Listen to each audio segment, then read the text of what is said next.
Let's return to This Week in America. Here's your host, Rick Bratton.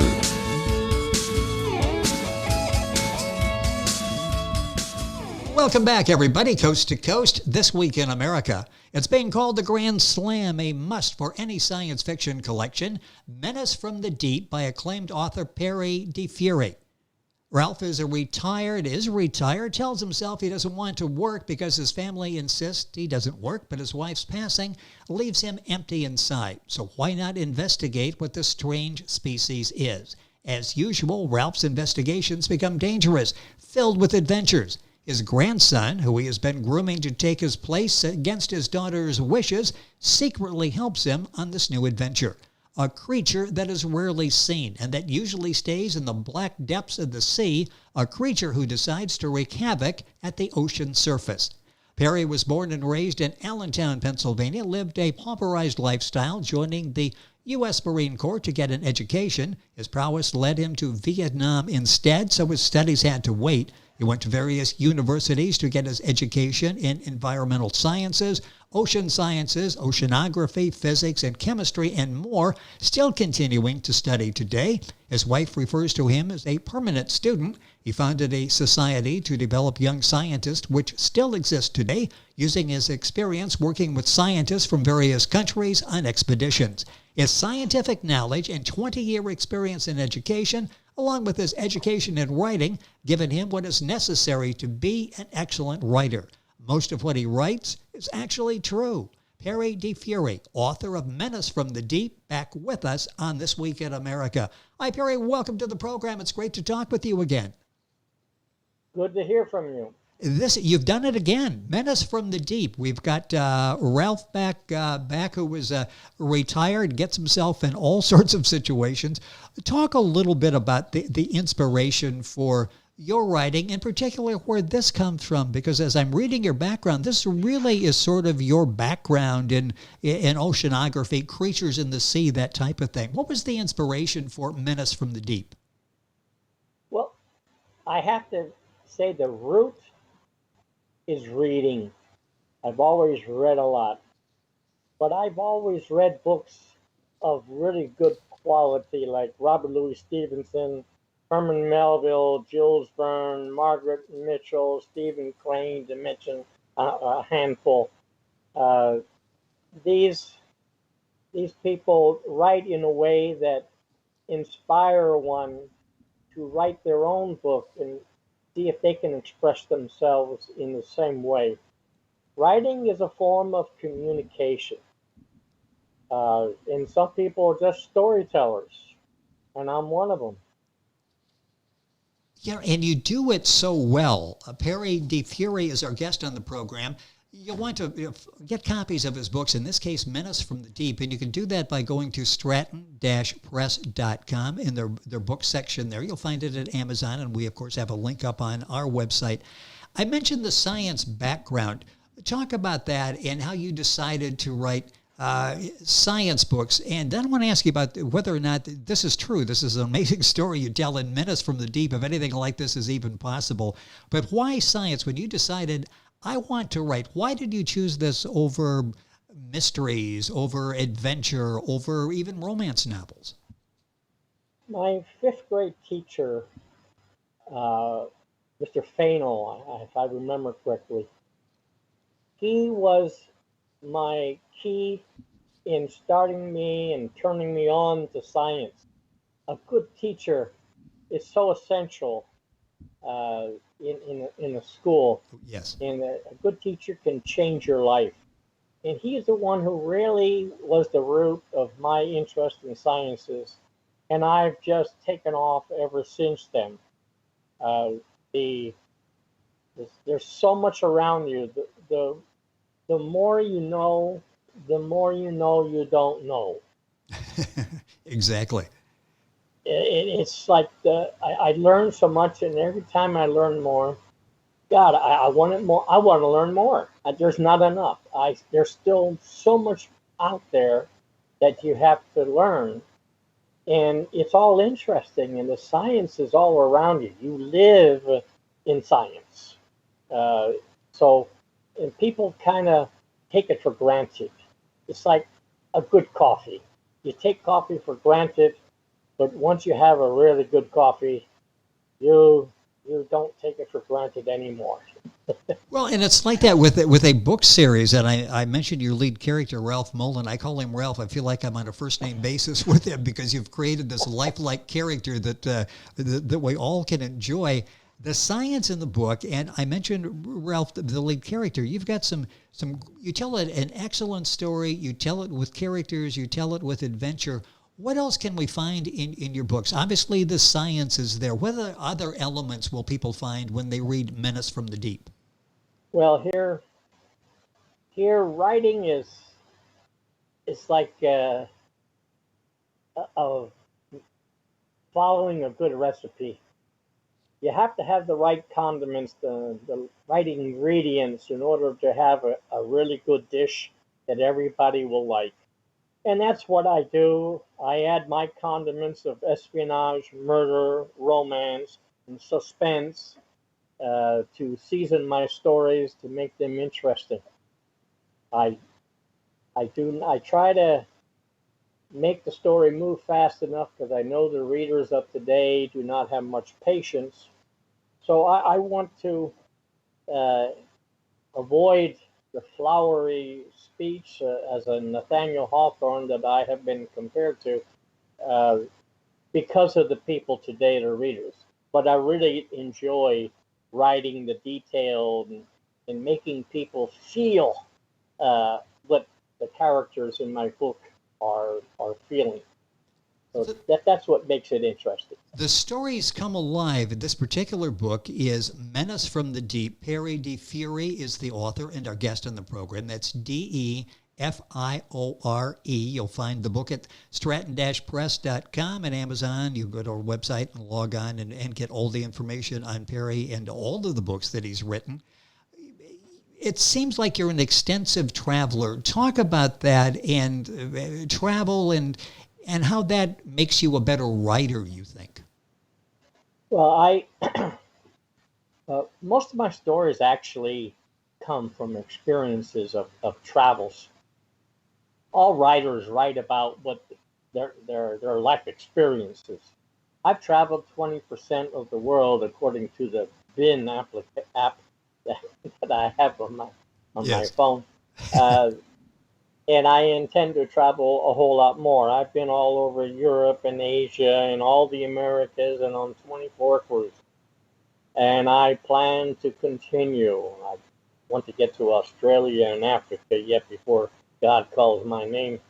But these the science doesn't have any borders, and the species vary from country to country. So there's always something out there that's interesting to find. How long does it take for you to write? And let's talk about Menace from the Deep. You've got the creature, the black depths of the sea. You've got Ralph, his grandson, all of this taking place. How long did it take you to write Menace from the Deep? Yeah. Menace from Deep. Most of the stories I write involve the ocean in some way, and that's because I love to dive. Uh, so I have a lot of experience in the water. Uh, but the it you want to know how long it takes to write a book? It takes me, well, it might accumulate up to 9 months to a year to Okay. write a good novel, a full length novel. But the first draft takes about 3 4 months, and after that it's the rewrites, however many that I feel that is required uh, before it's ready for me to send to the publisher. No, And then I have at least a month of research that has to be done. well, So on the Parapanera, my one of my first books of the Ralph Mullen, the first book of the Ralph Mullen series, actually, uh, I spent 6 months in research on that particular one. Uh, so it does require some time from beginning to end by the time I send it to the publisher. yes. But the story, the basic story, is usually uh, three to 6 months, I'll say. I mentioned a number of books that you've written, and we'll talk about those before the program's over so people can get the full collection of books by our guest, Perry DeFiore. Are the novels all different? I have a series, and I'm just working on the fifth one now, the Ralph Mullins series of books, all involving dangerous species and has all the espionage and murder. But I also write sci-fi. I have alien propagation, and it's actually a real way that can happen. And Escape from Progress, which I just finished, and that's going to come out soon, which I think is a way that we are leading in the future. That I expect that people will divide which way to live, which lifestyle to live. And that's what that book is about. So I have a serious book I've been working on for 5 years. And that will be more like a Charles Dickens novel with that kind of description of the life in the characters that it has with the suffering and the survival in our society of today. When you have that many ideas that you just talked about there, you've got several books that you're working on, certainly the thought process beginning on others. Is it difficult sometimes, confusing when you've got so many books that are fighting for your attention in your creative part of your mind? Does it get confusing sometimes to keep everything separate? I really don't have that problem. Every writer should, once they write their book, walk away for at least 2-3 weeks and then come back to it. And so I use that break time to work on another novel. So I can be working on 2 novels at the same time, and I have the novels already in my head. They're already there. So I don't overlap them. I don't have a problem with mixing them up. Do you ever get writer's block? Is there a time when it's like, okay, I want to advance this story, but I just don't quite know how I'm going to go about doing it? Does it ever happen to you? Actually, no. Since I write about dangerous species around the world, there are so many of them that I'll never run out of material. Yep, yes.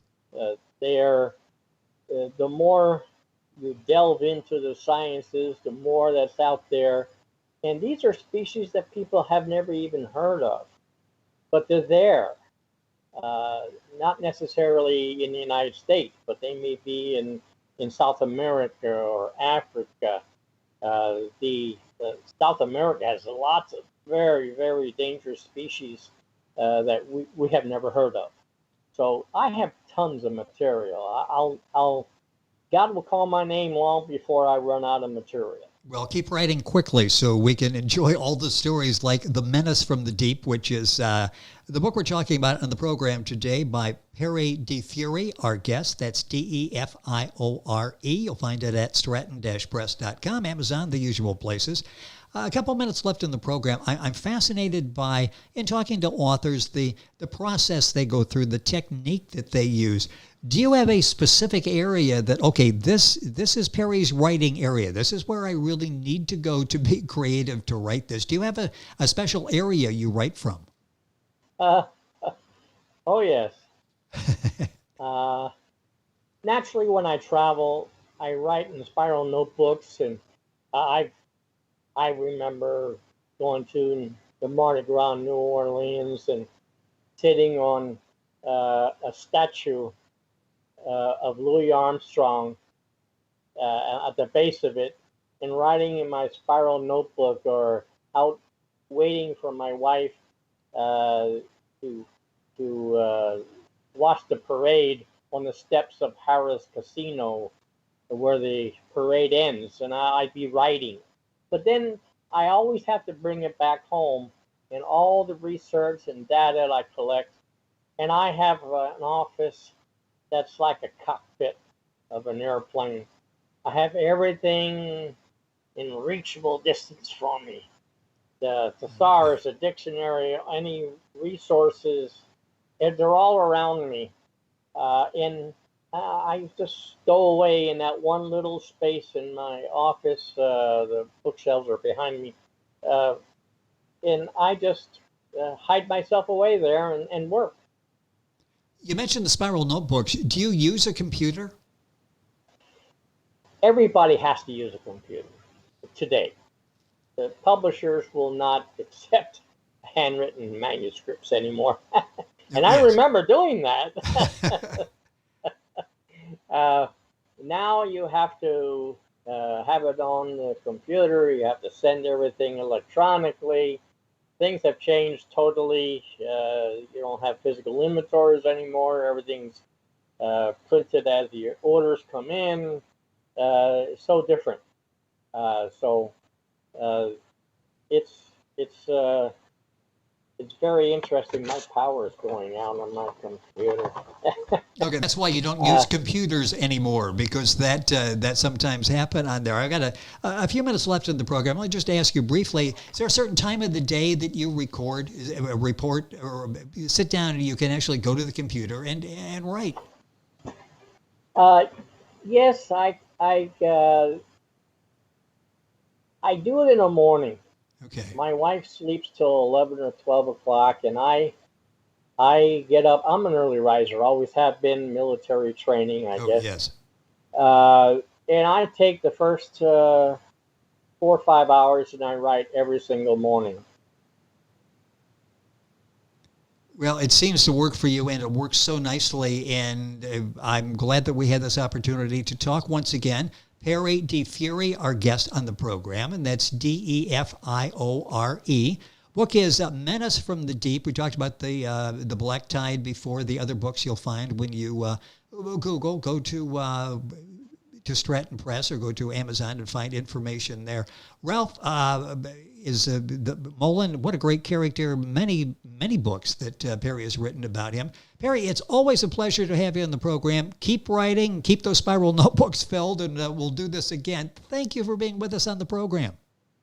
Thank you. Thank you for having me. It has been a pleasure. Perry DeFiore, DeFiore. The book specifically we're talking about, Menace from the Deep. You'll find it at stratton-press.com. Amazon as well, all the books that Perry's written, many more to come. And, of course, all the information on our website, thisweekinamerica.us. Back on today's program right after these messages. This Week in America is online. You can visit our website, thisweekinamerica.us. Scott Pinkerton, associate producer of This Week in America. Jay Anderson, segment producer. Ben Watson, webmaster. Otto Bechet, director of engineering and TV production. This Week in America produced and is a trademark of Blue Funk Broadcasting, LLC. For information on all of our guests and to listen to this week's show, our website again at thisweekinamerica.us. And I'm Sean Bratton, executive producer of This Week in America.